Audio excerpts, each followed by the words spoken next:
J'ai découvert il y a 10 ans que je m'appelais Cyril Dove. Donc j'ai été obligé de changer tous mes papiers. Ou soit si tu n'es pas heureux là où tu es, à toi de bouger, tu quittes. Ouais, c'est ça. C'est comme dans un couple, rupture sentimentale, fermeture de la boîte. Si je continuais... T'allais dans le mur. Ouais, j'allais dans le mur. Je pense que j'ai les épaules suffisamment solides.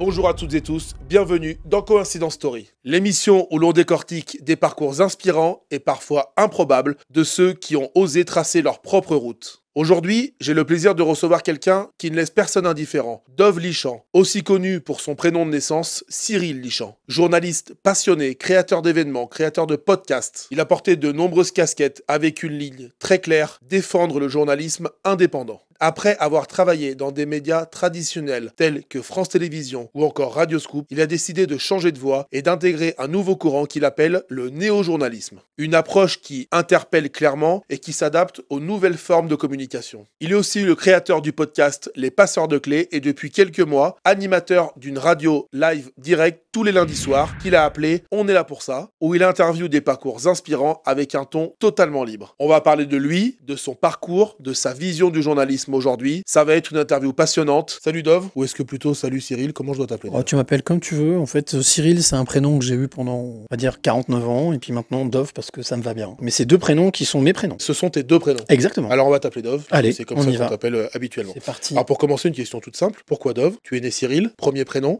deuxième prénom Dove. Est-ce que tu peux nous expliquer rapidement l'histoire de ce deuxième prénom qui a pris le dessus? Alors, je vais essayer de faire vite. En fait, j'ai découvert il y a 10 ans que je m'appelais Cyril Dove. Mon père, en me déclarant en fait à la mairie, la personne de la mairie a mis un trait d'union entre les deux prénoms. Normalement, c'est une virgule. Et donc, j'ai découvert que je m'appelais Cyril Dove il y a 10 ans, 42, 43 ans. Donc, j'ai été obligé de changer tous mes papiers. Et puis, jusqu'à 49 ans, 50 ans, jusqu'à ce que je travaille pour une grande radio lyonnaise qui avait besoin de ne pas garder le prénom Cyril, parce qu'il y avait déjà un Cyril. Je me suis appelé Cyril. Et puis là, je leur ai dit, s'il y a un problème, on prend mon deuxième prénom. Non, c'est quoi, Dove? Je sais pas. Écoute, c'est parti. Ok, voilà. et c'est resté? Et depuis, en fait, aujourd'hui, je me sens bien avec ce prénom. Prénom que j'avais du mal à supporter, ce qu'il est lourd de conséquences. Oui. Donc, du coup, maintenant, aujourd'hui, je pense que j'ai les épaules suffisamment solides pour pouvoir le supporter, en fait. T'as un parcours très riche, journaliste, créateur d'événements. T'as même organisé un flash mob. On dit une ou un flash mob déjà? Moi, je dis une parce que c'est une mobilisation Une éclair. mobilisation, ok. Donc une flash mob au Stade de France. Aujourd'hui, tu es créateur de contenu journalistique avec un style bien particulier dont on va parler. Si tu devais te définir aujourd'hui en une seule phrase pour quelqu'un qui ne te connaît pas, bonjour Dove, salut, je suis Dove. Aventurier explorateur de l'âme. Tout simplement parce que je vais à l'aventure, j'explore, je n'ai aucune œillère et je vais rencontrer l'autre comme un lieu urbex, un lieu que je ne connais pas. Et en fait, je mets totalement à l'écoute. Donc déjà, c'est l'écoute, c'est la curiosité. En fait, c'est les 3 C. Curiosité, compétence, puis en fait, la culture. Donc se cultiver de l'autre, apprendre de l'autre. Normalement, c'est la base même de la vocation, et je dis vocation, pas métier, de la vocation journalistique. C'est-à-dire qu'on se nourrit de ce que l'on voit pour ensuite le rapporter aux autres. Aujourd'hui, c'est compliqué, c'est plus le cas. Et c'est pour ça que d'ailleurs, aujourd'hui, j'ai créé un nouveau courant qui s'appelle le néo-journalisme. Quand tu as travaillé dans des médias traditionnels, justement, comme France Télévisions, comme Radio Scoop en termes de radio, qu'est-ce que tu retiens de ces expériences? Quels sont les mauvais côtés ou les bons côtés de ces expériences de médias traditionnels? L'ancien Cyril te dirait des choses positives et négatives. Oui. Le nouveau Dove te dit qu'au final, l'expérience, elle était que positive. Bien entendu, on rencontre des mauvaises personnes, on rencontre des mauvaises situations dans toutes les expériences. Mais aujourd'hui, ce que je veux retenir, c'est vraiment le meilleur. Je ne serais pas aujourd'hui celui que je suis si j'avais pas vécu tout ce que j'ai vécu. Que ce soit les croche-pattes, les coups de poignard dans le dos, les trahisons. Ça m'a formé. Ça m'a permis aussi de voir que ça existait. Donc de prendre conscience de la réalité. C'est que de l'expérience. C'est ce qui te permet d'être toi, qui tu es, de grandir. Et aujourd'hui, si je n'avais pas vécu tout ça, peut-être que je ne pourrais pas assumer cette notion de néo-journaliste. À quel moment tu as décidé de quitter ce monde de médias traditionnels? C'est quoi? C'était un ras-le-bol? C'est une opportunité? Pourquoi tu as quitté ce monde? C'est en 2014. J'ai travaillé à France Télévisions de 1999 à 2014 et Énergie en 98. J'ai couvert la Coupe du Monde de 98 d'ailleurs. Et en fait, en 2014, j'ai senti que j'étais au taquet. J'avais fait plein de choses dans ce groupe qui est magnifique. C'est vraiment une très belle maison. Malheureusement, pas forcément super bien gérée, mais c'est comme dans toutes les entreprises. Donc soit effectivement on est en accord avec ce qui se passe, soit on est en désaccord avec ce qui se passe. Et c'est peut-être pas forcément à l'entreprise de changer, quoique, mais c'est à elle de décider. Ou soit si tu n'es pas heureux là où tu es, à toi de bouger, tu quittes. Ouais, c'est ça. C'est comme dans un couple, comme en Bien sûr. amitié. Donc en fait, il faut avoir le courage. Et j'étais à ce moment-là en 2014 vraiment au carrefour, vraiment le premier basculement de ma vie. C'est une année où je me suis séparé, où j'ai quitté mon boulot, où j'ai rencontré ma nouvelle compagne, enfin mon ex-compagne qui allait devenir ma nouvelle compagne. Donc en fait, c'est une année où tout a vraiment changé. J'ai senti le vent tourner et je me suis dit bon là, tu pourrais prendre tes bollocks un peu dans les mains et puis faire le truc. Et à un moment donné, c'était même plus de la survie. C'est-à-dire C'est-à-dire que si je continuais... T'allais dans le mur. Ouais, j'allais dans le mur. Je serais peut-être tombé malade ou je serais peut-être tombé en dépression. Donc je me suis dit, écoute, là, pour le coup, c'est la première fois de ma vie où là, j'ai pensé à moi. Ok, t'as pris ton courage, Voilà. tu t'es barré, Exactement. t'as créé. Aujourd'hui, tu te définis comme néo-journaliste. Néo-journaliste, C'est un exactement. courant qui existe ou que toi, tu as Non, c'est un courant qu'on a créé avec un de mes meilleurs amis qui s'appelle Christian Aquaba. On a créé ça il y a bientôt 2 ans. Au mois de mai, ça fera 2 ans. On a créé une association qui s'appelle l'AFNJ, qui est l'Alliance francophone des néo-journalistes. Donc on est vraiment sur la francophonie. Et l'idée, elle est simple, c'est de recruter, en tout cas de repérer des femmes, des hommes qui ont la capacité ou qui produisent du contenu, qui ne sont pas journalistes, mais qui ont la capacité, surtout la légitimité de produire du contenu. Et ces gens-là, je me suis rendu compte qu'ils avaient la place nulle part. Et ils n'ont pas forcément envie de devenir journalistes. C'était important aussi de pouvoir cadrer tout ça, de créer une déontologie, une éthique, c'est ce qu'on a fait. Vous avez fait une charte. On a fait une charte, une déontologie, une éthique, on a un comité de sélection, de validation, donc on a 8 qualités qu'on a repérées qui nous semblaient jusqu'à la foi, avoir la foi. Et puis l'idée c'était vraiment de réunir tous ces gens-là. Donc là on est dans la première phase d'identifier, donc c'est très long, c'est très très long. Quand tu crées quelque chose, ça met beaucoup de temps. On a identifié 4 quand même. On va continuer et là on est plutôt dans la phase de faire connaître le néo-journalisme. Comment tu t'informes, toi? Moi, je m'informe énormément à la confiance en fonction de ce que je ressens de l'autre. C'est-à-dire que, par exemple, je vais prendre l'exemple de quelqu'un dont je parlais tout à l'heure, qui s'appelle Anne-Laure Bonnel, qui est une très grande reporter de guerre, qui est quelqu'un qui, à la base, est documentariste. C'était la première à mettre le doigt sur le problème de l'Ukraine en 2014. Et donc, moi, je regarde la congruence de la personne, c'est-à-dire, en fait, son parcours dans sa totalité. Si c'est quelqu'un qui se lance, je regarde aussi, malgré tout, quelle est son intention et pas son intérêt. Est-ce qu'il fait avec le cœur ou est-ce qu'il fait avec la tête? Tout ce qui est fait avec la tête, je le dégage. Ouais. Tu regardes la télé? Plus du tout, c'est fini. J'écoute pas la radio, je lis pas la presse. Je m'informe grâce notamment aux personnes que je rencontre sur le terrain, avec mes podcasts, avec la libre antenne que tu accueilles, que tu as accepté d'accueillir chaleureusement et de manière bienveillante tous les lundis soirs ici. C'est une manne pour moi d'informations, une source d'informations qui est juste incroyable. Et ça te suffit, tu penses, à te tenir au courant de tout ce dont tu as besoin? Parce qu'en fait, déjà, on n'est pas obligé d'être au courant de tout. Tu penses que ça te suffit aujourd'hui? Non seulement ça me suffit, mais en plus ça me permet de ne pas être déprimé, puis surtout de voir les choses essentielles. La vie telle qu'elle est. En fait. Du recul. Avant qu'on commence cette émission, je te parlais d'une femme que j'ai reçue justement dans la dernière libre antenne qui s'appelle Séverine Vermar, qui est une maman qui a connu la disparition de son fils en UL23 parce qu'il s'est suicidé suite à du harcèlement. Là, on est dans le cœur du sujet du harcèlement. C'est pas un média qui va te parler de harcèlement ou c'est pas des interviews à droite à gauche. Là, t'as quelqu'un qui l'a vécu, qui a écrit un livre, qui a créé une association. Donc là, elle est à même de savoir ce qui se passe sur le terrain. Et donc, on peut pas être mieux informé que par les personnes, la source et les personnes qui vivent l'information. Qu'est-ce que tu penses de l'évolution des médias aujourd'hui traditionnels? Je suis obligé de te poser la question. Non, mais... C'est encore crédible tout ça? J'emploierais pas le mot crédible, je pense que c'est désuet et qu'aujourd'hui, en fait, même les... Alors, ce que je vais dire n'engage que moi, bien entendu, je le pense fortement. Je pense que les médias classiques, on dit mainstream, n'ont pas compris qu'ils étaient morts, concrètement. C'est pas parce qu'il y a de l'audience, c'est pas parce qu'il y a du monde qui regarde, parce qu'il y a de la quantité que c'est qualitatif. Aujourd'hui, on le voit, il y a de plus en plus de personnes, de femmes et d'hommes, de jeunes, de moins jeunes, qui me disent, moi j'écoute des podcasts, je regarde TikTok, je suis des comptes. D'ailleurs, c'est pas pour rien que, je fais une bascule, mais que Cyril Hanouna a choisi d'aller sur le digital, et il montre bien que ça a une force tout aussi puissante quand on y met les moyens. Mais je pense qu'aujourd'hui, il y a une vraie mutation, il y a une vraie bascule des médias, dont les médias eux-mêmes ne sont pas conscients. Par déni, par peur, par hubris, enfin par prétention, je ne sais pas. Mais aussi, il faut le dire, parce que c'est confortable. Parce que quand tu vends de la pub, comment tu peux arrêter un système te fait gagner de l'argent? Et c'est un système, en fait, qui aujourd'hui, il se tire une balle dans le pied. C'est-à-dire qu'en fait, l'argent ne résout pas tout. Et qu'aujourd'hui, tous ces médias qui se sont renfermés dans cette notion économique, on paye les conséquences de les pots maintenant. C'est-à-dire que le modèle dans lequel ils se sont enfermés, je suis une entreprise et je dois être rentable, ce n'est pas du tout compatible avec la vocation de journaliste, ou en tout cas informationnel. Et donc, l'information, j'ai envie de dire, ça m'est arrivé de croiser un curé ou un prêtre qui me dit, oui, qu'est-ce que vous faites? Comme je dis, la même chose que vous, sauf que vous avez l'interdiction de répéter ce qu'on vous dit. Moi, j'ai l'obligation de répéter ce qu'on me dit. Voilà. Tu vois, c'est ça la grosse différence. Et donc, en fait, je pense que oui, il y a une mutation. Moi, je suis heureux de vivre cette mutation. Je trouve qu'on est chanceux de vivre ça. Une vraie bascule dans l'histoire de l'humanité parce que peut-être que là, l'information va pouvoir retrouver sa place de vocation. On est là pour ça, les passeurs de clés, de podcasts et radio que tu animes. Est-ce que tu peux nous expliquer la genèse de ces deux projets et nous donner, mine de rien, quand même quelques chiffres? Tu as fait combien d'émissions aujourd'hui, les passeurs de clés? Ça commence à chiffrer un petit peu, mais c'est disponible en podcast audio, sur les plateformes Spotify, etc. Tu peux nous expliquer la genèse et où t'en es aujourd'hui de cette suite? J'ai fait le choix de travailler aujourd'hui en podcast audio parce que j'ai été gavé par l'image. Aujourd'hui, je me rends compte que l'image est intéressante dans le documentaire parce qu'on prend le temps de l'écriture. L'écriture audiovisuelle, c'est la plus compliquée. C'est de mélanger l'audio et l'image sans qu'il y ait de redites et sans que ce soit un peu à la Groland. Le maire était pas content. Je suis pas content. Voilà, tu vois, ça a été ça la base de la moquerie. Donc aujourd'hui, travailler l'image, c'est devenu très compliqué parce que tout va vite. Et on le voit bien avec les chaînes de toute info, c'est qu'en fait, il y a des choses qui ne servent à rien, il y a des erreurs qui sont faites. Donc c'est pour ça que j'ai fait le choix du podcast audio. Je me suis rendu compte, et ça, Idriss Aberkan peut-être le dirait comme ça, au niveau neurolinguistique, au niveau neuronal, au niveau sciences cognitives. En fait, je me suis rendu compte que quand tu fais de l'audio, t'obliges la personne à écouter. Donc non pas à entendre, mais à écouter. Et aussi à se créer des images dans la tête. Et aujourd'hui, à une ère où on dit que les gens sont sur leur téléphone, sont complètement passifs et en fait ne font plus attention à ce qu'ils voient. Ce que disait un de mes invités justement lundi quand on parlait de la surcharge mentale. La surcharge mentale, c'est ça, c'est qu'en fait, tu vas vite, tu vas engranger. Sauf que casser le rythme et revenir à des choses beaucoup plus sensées, beaucoup plus profondes, parce que c'est comme ça que normalement le journaliste doit travailler, amener des éléments de compréhension, d'information, d'approfondir une information pour que l'autre puisse se faire son avis et puisse bien réfléchir et donc agir. Et donc en fait le choix, les passeurs de clés, c'est suite à l'écriture de mon premier bouquin en 2019 où j'ai connu une deuxième année un peu compliquée après 2014, rupture sentimentale, fermeture de ma boîte, j'avais une agence créative, j'ai fermé, puis je me suis dit bon, je fais quoi? Création de l'auto-entrepreneur, je me suis dit bon, j'écris mon premier bouquin mais vraiment spontanément, j'ai pas réfléchi. Et à la suite de la lecture de ce premier bouquin, j'ai eu que des retours qui m'ont tous fait chialer et dont des personnes qui me disaient putain mais j'ai trouvé des clés dans ton bouquin. Putain, mais je dis mais où les clés, c'est quoi là? Et donc j'ai un copain qui est thérapeute, qui est coach, qui m'a surligné tous les extraits dans mon bouquin qui étaient en fait une autobiographie, qui effectivement qui étaient des clés pour lui. Et donc je me suis dit tiens, passeur de clés. Et donc de là est né les passeurs de clés. De là est né les passeurs de clés en février 2020, donc ça fait 5 ans. J'avais déjà fait une antenne chez moi en direct, en public dans mon appart. J'avais trouvé ça très sympa en équipe et j'ai toujours rêvé depuis que j'ai commencé ce métier de faire une libre antenne, c'est-à-dire sous forme de la confession nocturne. Parce que je pense que c'est là que les gens peuvent se confier. Et donc comme personne voulait le faire, aucune radio voulait m'écouter, je me suis dit bah maintenant j'ai les capacités. Bah ouais, exactement. Donc du coup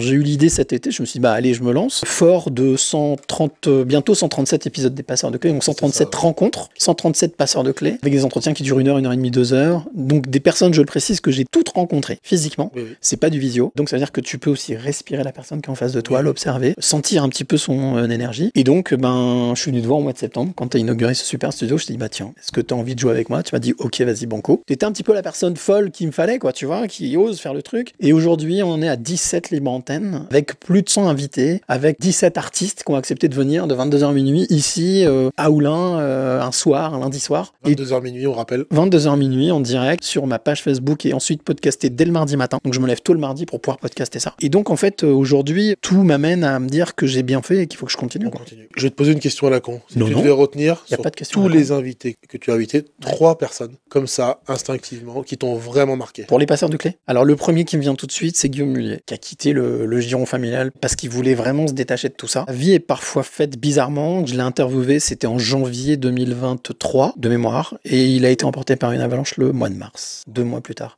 Et dans cette interview, dans cet entretien, il parle de la montagne.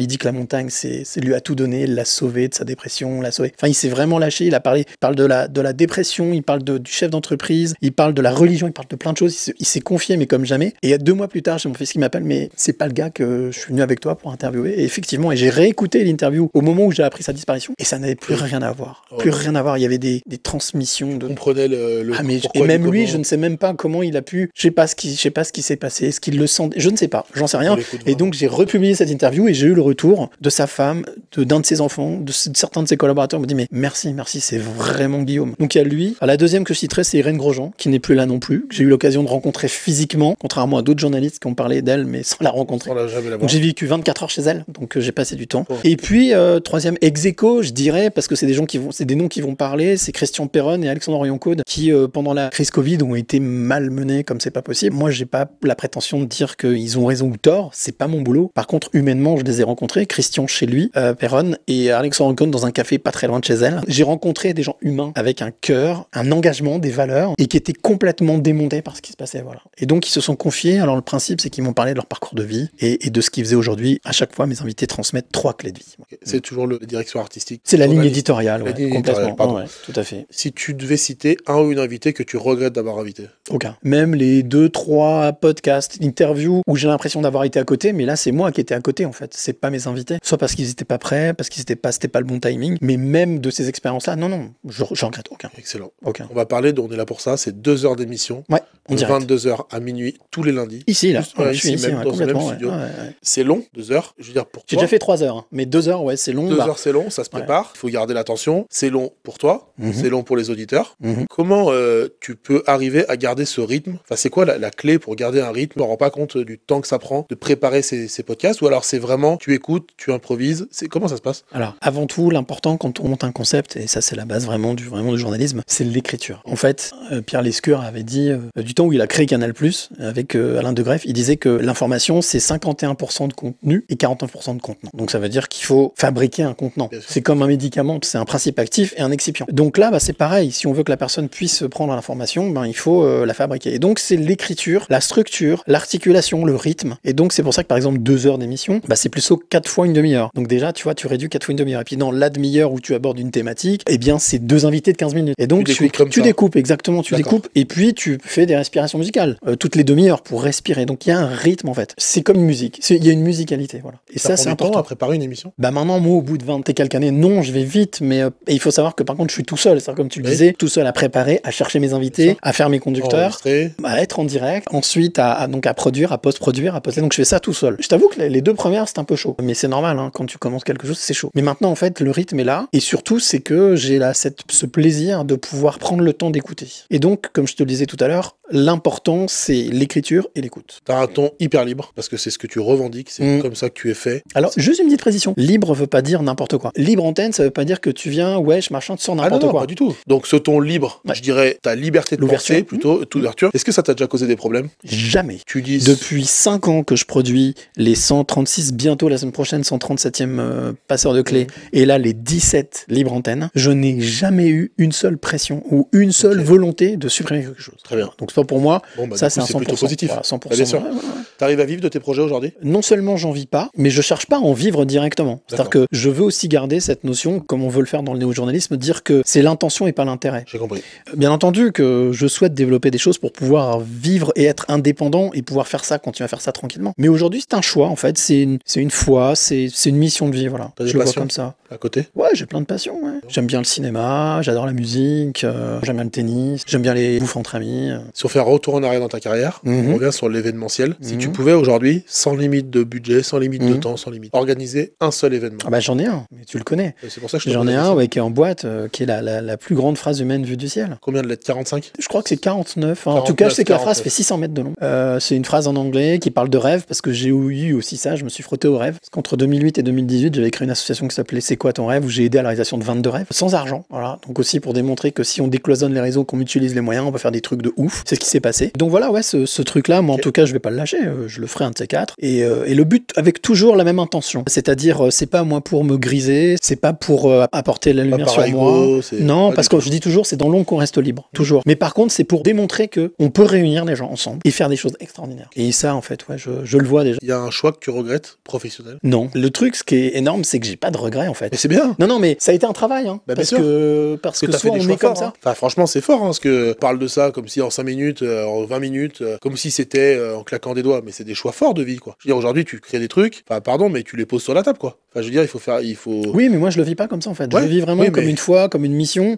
Donc, à partir du moment où tu es dans une mission, en fait, quand c'est là où je te parle de l'intention. La force de l'intention, c'est-à-dire qu'à un moment donné, même si t'en chies, même si effectivement, c'est pas toujours simple, en fait, moi, je le sens même pas, ça. C'est-à-dire qu'en fait, c'est plus les gens autour de moi qui me font la réflexion, mes enfants, mes proches, qui me disent, mais putain, mais t'en as pas marre de courir après l'argent, courir après l'argent. En fait, moi, je cours pas, moi. Je fais mes choses. Ouais, je suis heureux. Après, sincèrement, j'ai déjà d'autres projets, d'autres envies. On va en parler. Mais en fait, non, tout est cool. Si on parle d'actualité, quel sujet te fait réagir le plus en ce moment? T'interpelle le plus? La bêtise humaine. Quand je dis la bêtise humaine, c'est pas méchant, en fait, c'est la... Et en même temps, me rends compte de plus en plus que cette bêtise, elle a été structurée, construite, voulue. C'est ce qu'on appelle l'ingénierie sociale, en fait. Tout ça pour de l'intérêt. Intérêt financier, intérêt d'ego, intérêt plus secret, plus obscur, j'en sais rien, mais en tous les cas, pour moi, il y a 2 mondes. Il y a le monde de l'intention et le monde de l'intérêt, voilà. Et aujourd'hui, c'est ce que je trouve fascinant, et je le suis comme tout le monde, hein, sur X, je regarde, je participe, je commente, il y a pas longtemps. C'est la première fois que je participe à un space. J'écoutais les gens parler sur Twitter, sur X. T'as ce qu'on appelle des spaces, c'est en fait des endroits où on peut venir parler ensemble. Au bout d'une demi-heure, j'entendais tellement de choses, j'ai envie de participer pour... pour donner, pour partager. Et je me suis dit, ça a duré 5 minutes. Et là, je me suis rendu compte de la soif des gens à vouloir comprendre. Ça a duré 3 heures. Question-réponse, question-réponse. Il y a une vraie attente en plus. Ouais. Alors que moi, j'étais pas annoncé, j'étais pas forcément l'invité. Et les gens disaient, ah non, attends, je vais te demander ça. Et j'arrivais plus à partir, en fait. Et la nana qui gérait le space me dit, ça te dérange pas? Tu me dis, non, mais avec grand plaisir. Et je me suis rendu compte qu'aujourd'hui, on arrive vraiment à une bascule et les gens se rendent compte qu'il y a un truc qui tourne pas. Voilà. Du coup, tu as un regard un peu critique, alors pas dans le sens négatif du terme, mais vraiment un regard critique sur la société aujourd'hui. Si tu devais faire passer un message à tous les Français, c'est l'intervention d'un mec à 20h, un message à tous les Français là qui te là, comme ça, là, ici, là, ils sont là. Ne croyez surtout pas tout ce qu'on vous dit. Allez-vous sur le terrain, croyez en vous. Vous avez forcément une pépite au fond de vous. Vous êtes forcément une personne bien. Donc ne vous laissez pas influencer par ce qu'on veut essayer de vous faire croire, mais laissez plutôt agir ce que vous sentez au fond de vous. Pas de croire, mais de croire en vous, pas de croire en ce qu'on vous explique. Et vous verrez que le monde va très très bien, en fait. Ouais. C'était ma question d'après. Si tu devais résumer, attention, la consigne est importante, Ouais. en un mot, Ouais, mais je vais la la respecter. situation de la France aujourd'hui, ce serait quoi? Aubaine. Ok. Chance, c'est une chance. Voilà. Donc, on va y arriver. Mais ouais, mais carrément. C'est une bascule, en fait. Tu sais, j'ai un ami qui est astrologue, qui s'appelle Nicolas Échambre, je vais le citer parce qu'il faut vraiment le suivre, ce gars, et qui m'a toujours dit, tu sais, le négatif, c'est du positif déguisé. Et en fait, Tu c'est transformes les exactement ça. situations. En fait, tout ce qui t'arrive, c'est une expérience. Et si tu passes ton temps à geindre, à te plaindre, bah, c'est tout le temps que tu perds pour pouvoir agir. Donc il faut agir, c'est tout. On Faut- avance. de l'audace, il faut Ok. y aller. Tes projets, court, moyen, long terme, en quelques mots? Bah déjà continuer la libre antenne ici, voir ce C'est que toujours ça le bienvenu, donnera. hein. Bah c'est adorable, mais je le sais. Et Ça, on le c'est, redit. tous les lundis soirs, je vous fais un petit coucou, un petit Et salut. on te remercie. Parce que je me rends compte de la chance que j'ai. Donc finir déjà cette libre antenne, donc continuer sur les passeurs de clés, parce que bah, il y a 8 milliards d'êtres humains, donc je pourrais jamais tous les rencontrer, mais au moins aller continuer un Je ne maximum. jamais, mais ça va être compliqué. La 138e, en tout cas voilà. Et puis l'année prochaine, j'aimerais bien partir 2-3 mois en nomadisme, aller dans les villages et faire une émission tous les soirs en direct, du lundi au vendredi, d'un village à un autre. J'ai déjà le nom, En France? c'était pas prévu. Pour l'instant en France, c'était pas prévu. Ouais, tu vois, j'ai déjà le nom de l'émission et d'aller vraiment donner la parole à ceux qui l'ont pas ou qui l'ont peu et qui eux vivent la réalité et qui souvent te diront, mais en fait moi ça va quoi. En fait ça, ouais, moi j'ai fait ça. Ou alors moi j'étais à Paris, maintenant je suis venu vivre en Ardèche. Voilà, la vie est bien. J'ai trouvé, j'ai muté, j'ai basculé. Donc vraiment aller à la rencontre en direct tous les soirs et puis voilà, passer le week-end là où je me trouve, puis repartir, faire ça pendant 2-3 mois et puis après l'année d'après peut-être essayer d'élargir, de faire ça en Europe. Et puis l'ultime chose, je pense que ça me prendra, je sais pas quand, mais avant 2030 je pense, partir au Cambodge en fait. Aller vivre au Cambodge, peut-être pourquoi pas de monter un cabanon, faire des hot dogs et des cocktails sur la plage et à côté de faire mes podcasts avec peut-être des expats, des Français qui viennent pour faire découvrir justement ce que c'est que tu vois la vie d'expat quoi. Voilà. Magnifique. De quoi tu es le plus fier dans toute ta carrière? De ce que je vais devenir. Dans cette émission, on a beaucoup entendu, croyez en vous, parce que c'est comme ça qu'on y arrive. À chaque fois, les invités Oui. nous disent ça. Non mais ça c'est une évidence. Mais C'est on n'a jamais évident. entendu ça. Donc, Mais t'es en plus fait, fier de quoi je suis le plus fier? Bah, de ce que je vais devenir. Si je fais le choix de m'élever, ça ne peut être que mieux. Et enfin, si tu avais un message à faire passer à celles et ceux qui veulent se lancer dans le journalisme. On a reçu il y a quelques jours Marceau. Ouais, que j'ai croisé, Voilà, un avec jeune qui j'ai journaliste. pu discuter. Ouais. Le conseil que je lui ai donné, c'était en fait d'être lui-même, de pas essayer de chercher à coller à quelque chose qui existe, de créer sa propre intention et de rester dans quelque chose, ton domaine de compétence. En fait, de pas vouloir aller chercher ailleurs, mais de rester dans ta compétence. Tu vois, c'est les 3 C que je disais tout à l'heure. Curiosité, culture, compétence. Et si tu as ces 3 éléments-là, la règle des 3 C, c'est là que tu obtiens le 4e, le charisme. Et ça t'ouvre des portes pour, pas forcément pour gruger la personne, mais pour l'amener dans ton univers. T'as passé un bon moment? Excellent, toujours. Ouais, moi aussi. Bon, ça manquait un peu de liquide, mais d'habitude, on boit, on mange. Mais... Ouais, mais tu sais que là, on est sur Coïncidence Bien Story, sûr, bien sûr, bien sûr. On fait des émissions drôles, on fait sérieuses. Mais on se rattrapera On après, découvre, t'inquiète, bien hein, pas évidemment. de soucis. Ouais. On a dit dans l'introduction que tu avais plusieurs casquettes. En tout cas, tu en as toujours une sur la tête. Ouais. Et ça, c'est une raison particulière? Parce que tu plus de cheveux? C'est quoi le. Non, voilà, j'ai encore un petit peu de cheveux. Ouais, non, je me rase, en fait. Garde-la, garde-la. Oh, c'est parce que non, parce que tu vois, aventure explorateur. Voilà, Excellent. j'ai la casquette Ta marque de fabrique. Oui, et je me suis rendu compte d'un truc, un dernier truc, Ouais, un vas-y, dernier je t'en tips. Il y a des personnes dans la rue qui ne me reconnaissent pas parce que j'ai une casquette. C'est incroyable. En Ah fait, ouais t'as l'impression d'avoir une cape d'invisibilité. Et Casquette, en fait, lunettes de soleil. Et alors même là, pas. personne te reconnaît. Ouais, mais en fait, le deux soleil, c'est déjà trop repérable. Mais casquette, tu baisses juste un peu la tête, tu marches. Et ça passe. Ah, mais il y a des gens qui ont dit, mais je t'avais pas reconnu. Énorme. Et Ouais, donc, c'est le boulot du journaliste, aussi du néo-journaliste, c'est de passer partout. Ok. Je te remercie beaucoup. Bah non, d'avoir merci à accepté toi, merci de l'invitation, ton d'avoir invitation. fait découvrir ton univers. Je le fais très rarement, mais je je le fais sais. parce que je sais que j'étais en bonne présence. Bah, c'est et très que- gentil. En tout cas, il y a beaucoup Et bravo, de bienveillance. félicitations. C'est C'est déjà avec le réussi. cœur. Écoute, on verra. Faire, c'est déjà bien. On peut quand même demander aux gens de s'abonner, parce que ça coûte Bien pas sûr, rien, bah, ça abonnez-vous, prend 3 abonnez-vous. secondes. Agence Coïncidence, Ouais, c'est Studio Aléa, C'est voilà. ça. Merci Et beaucoup. un petit gars qui n'en veut, allez-y, parce que vraiment. Petit gars, je suis mais il sûr a bien que- mangé à la cantine quand même. hein. Ouais, mais ça. Ça, on s'en fout. Ouais, ça. on s'en fout. C'est important, le charisme, il faut essayer de l'avoir. Mais j'ai bien compris les 3 C avant. Et j'ai bien retenu les leçons. Merci beaucoup. Avec grand de nous avoir plaisir, regardé. merci à toi. Merci de nous avoir regardé. Je vous dis à la semaine prochaine avec une nouvelle Coïncidence Story. C'est toujours plus fou cette émission. hein. Ciao, bye bye.